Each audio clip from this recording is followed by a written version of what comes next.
If you want to buy Bitcoin on Robinhood, it's very easy to do. So let's go to Robinhood and we're going to log in here, and you're going to go to the magnifying glass at the bottom and go ahead and type in Bitcoin, and I'm just going to click the Bitcoin recent search here. So you're going to be here at the Bitcoin's homepage, and this kind of gives you an idea of what it costs. So to buy it, or to try and buy some, go to trade and go to buy. Now, obviously, everyone has a different budget, so you can only buy what you have available in your buying power. So let's go ahead and just make up a number here. So let's just go to here. And as you see, it says total cost. This will give you the dollar amount of how much it costs to you, and then you'll be able to know how much of a Bitcoin that you're buying.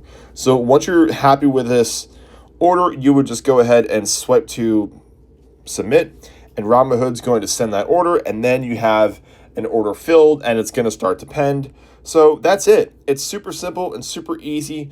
It will give you a notification, and if you go back to our homepage here, you see it at the very top, and now you have a piece of Bitcoin. So again, it depends on your buying power, but that's it. It's super simple and super easy to buy Bitcoin on Robinhood, and that's it.